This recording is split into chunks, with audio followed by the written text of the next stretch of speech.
Welcome back to the Manchester United career mode. We are now in season 2, and in this episode I'm going to be playing the first half of season 2.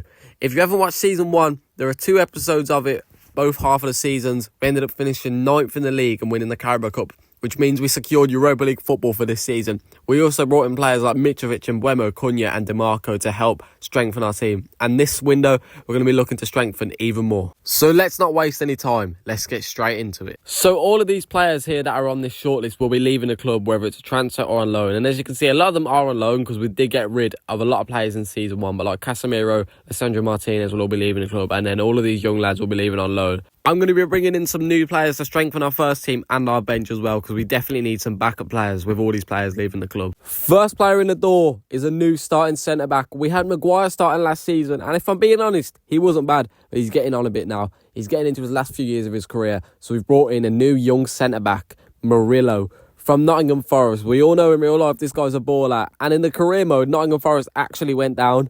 So this is not an unrealistic transfer at all, because Nottingham Forest are in the Championship. He will not be staying in the Championship. So we've brought in Murillo from Forest. I feel like this is going to be a really good signing for us. He's going to be playing on that left-hand side of the 3. We continue to raid the Championship. We've brought in Tyler Diblin from Southampton. He's been linked with Man United in real life. He's been linked with many clubs in real life.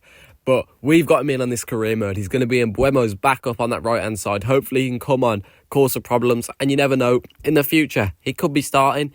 Wearing the number 32. Welcome to United, Tyler Diblin. Hopefully this turns out to be a really good signing. We've gone back into the Championship and back to Nottingham Forest. We've brought in Elliot Anderson. This lad is a baller in real life. With Casemiro leaving, he'll be a perfect backup to Kobbie Mainoo and Bruno Fernandes. Right, let's get these boys on the bench. And you know what? I feel like raiding the Championship is a good play. I mean, if you look real life, Villa with Morgan Rogers. Who else is there? Ipswich, Liam Delap. There are a good few players that have come out of the Championship in recent years that Premier League teams aside. I mean, Eze at QPR for Palace, Elise from Reading. So hopefully these signings work out and they do well for us, but they are mostly going to be squad players. Right, enough dilly-dallying. The transfer window's done. Let's get into the season. Come on. Right then, first game of the season is at Wembley Stadium for the Community Shield final. Arsenal won the league, we won the FA Cup, so now we're playing each other in this glorified pre-season friendly. So let's have it. It would be Arsenal who draw blood first. Bukayo Saka would whip one into Vlahovic. And that is an absolute bullet header. Martinez was never saving that 5 minutes in. Already 1-0 down to Arsenal. It's not good. This section here is just a bit of appreciation for Emi Martinez. Look at these 2 saves. Outstanding. Unfortunately, we would give away a penalty. I didn't get it on camera. It literally stopped recording. Mazraoui took down Saka. And of course, Saka slots it away to make it 2-0 to Arsenal from 2-0 down just before half-time. It's not good. We wouldn't give up though. We love a good comeback. Mitrovic would get 1 goal back and that would spark the comeback. He goes to grab the ball. We were feeling motivated. We knew we could get back into this game with 10 minutes to go. Cunha would pick up the ball, find DiMarco. DiMarco would shoot and put it in that far top corner to make it 2-2. And that goal would send it straight to penalties. I had my selection all sorted. El Capitano, Bruno Fernandes, would step up first. And of course, he'd put it away. But so would Bukayo Saka for them. The same place he went in the game. And then this penalty shootout just went on for absolutely ages. I mean, no one was missing. They were all on point. It was very long, I'm not going to lie. 6-6, 7-6, 7-7. I didn't think it was ever going to end. Then he got all the way back round to the original takers. Bruno would slice away. But Bukayo Saka could not handle the pressure and Emi Martinez would make a great save to win it 11-10. What a penalty shootout. We get our first piece of silver of the season and our 3rd for United already. Then it was time for the Premier League. Our first game, the opener, was away at Goodison. Everton would get a corner. We managed to get it clear and then Amad Diallo would go on a scintillating solo run and put it in the back of the net to make it 1-0, 17 minutes in. From front to back, what a goal from Amad. You love to see it. We'd go and get another as well, and Mbeumo would dink one over to Mitro. He'd hold that ball up a little bit, and then he'd find Cunha in the middle, who was there for the tap-in. Cunha would then repay the favour. He'd play a lovely ball over to Mitro, who just headed it past Jordan Pickford in goal. 48 minutes in, 3-0 to United. We were absolutely cruising. Then Elliot Anderson would play a ball into Cunha. He'd get lucky, the ball would bounce straight back to him, and he'd be in for the 4th. And of course, Matthias puts it away. 4-0 on opening day. It's looking like it's going to be a good season for United. Moisey, hold it, bro. Then our second game of the season was a trip to the Etihad, and it was an absolute whitewash. Erling Haaland would break the deadlock to make it 1-0. He'd then go and get a second half an hour later. Honestly, absolute, it was a bumming. He goes and scores a third 50 minutes in. There was nothing we can do. We got absolutely destroyed. And then he'd play Nico Gonzalez, who'd get the fourth. And that was that. Game, set and match. No coming back from there, is there? After that defeat at Man City, we needed a comeback. We had Swansea City next. Surely we'd beat them. Cunha would play a lovely ball into Fernandes, who'd wrap it into the far corner to make it 1-0. Filling us with confidence for the rest of the game. We knew we had to go to Swansea, get the win. We needed the momentum. And what a finish that is from Bruno. But of course, we had to do it the hard way. Swansea City would go and score a screamer of their own 10 minutes later. Couldn't believe it, and what a goal it was, to be fair to them. Cobby would get the ball in midfield, play it to Mitro, who'd hold it up. He'd wait for the run of Bruno and Bruno Fernandes. I mean, look at that. That is a beautiful little finish.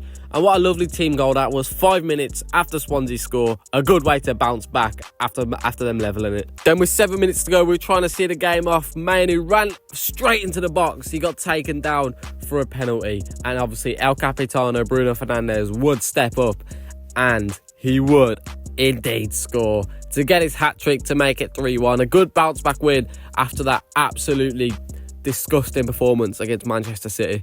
But we weren't done there. Tyler Dibling will pick up the ball on the right. He'd go on a Messi-esque run around the Swansea players. And he would, of course, stick it in the back of the net to get his first goal for the Red Devils. And what a goal it was for the youngster. I mean, what a baller, man. And we take all 3 points back to Manny.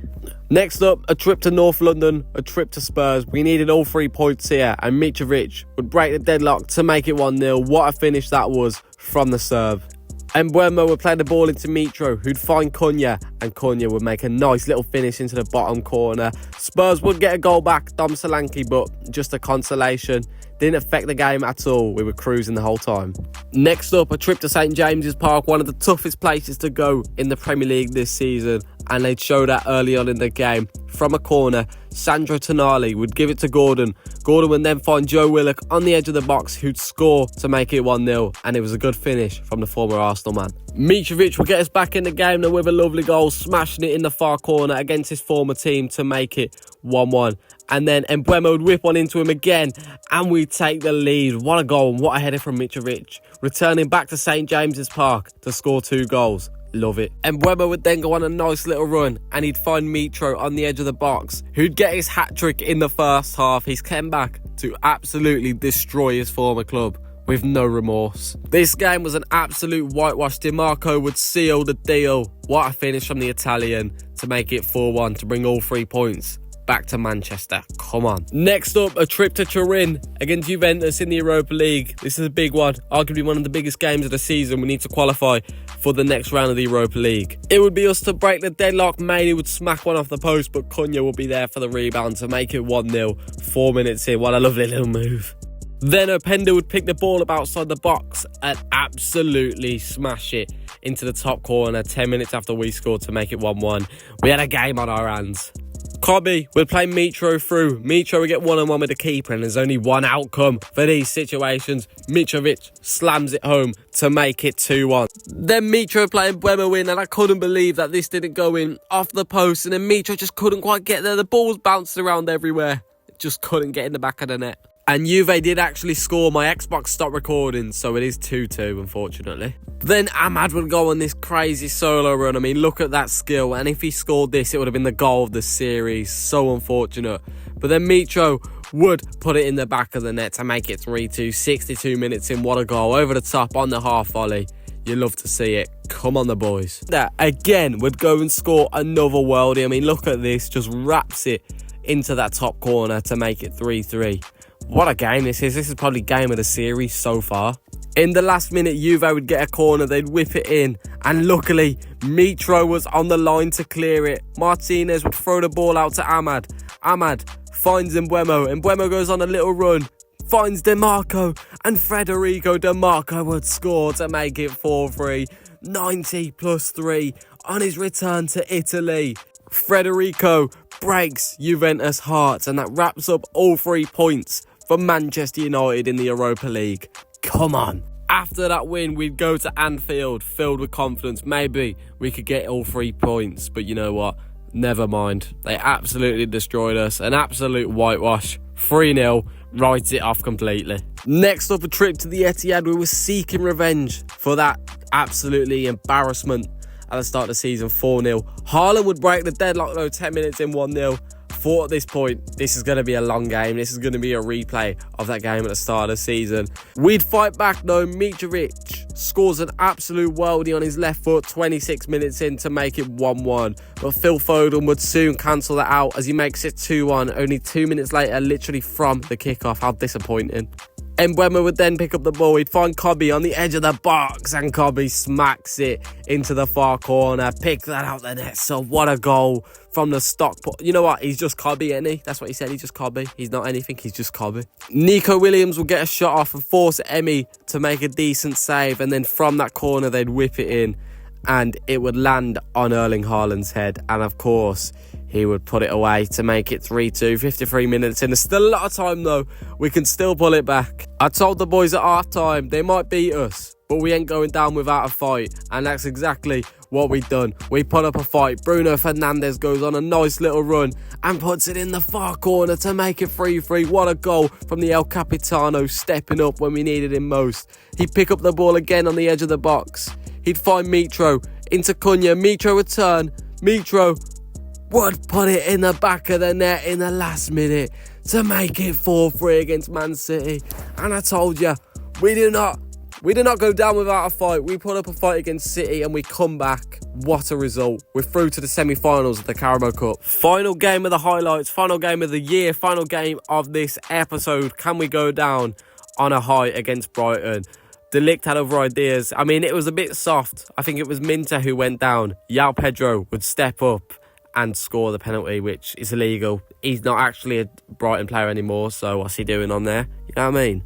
Minter would then go on a nice little run and he'd find João Pedro in the box, who'd get his second goal of the game to make it 2-0. And I think we were ending the year on a bit of a low, but after that City win, I'm still feeling high as a kite.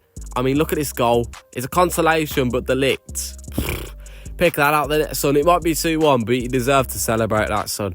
What a goal. I mean, we lose to end the episode and the year, but it's not been a bad first half of the season, I'll tell you that, because let's take a look at the league table.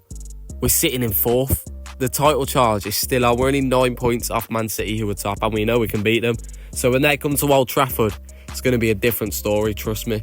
But yeah, if you enjoyed this episode of the Manchester United Career Mode, please make sure you like and subscribe. There's going to be more coming out. I'm going to try and get them out quicker. It is quite hard to do because I actually do like edit on my phone and that. I have a lot of problems with storage, so yeah, I need to start editing on my laptop, but I don't know how to get my Xbox clips on there. So if someone can let me know, please tell me.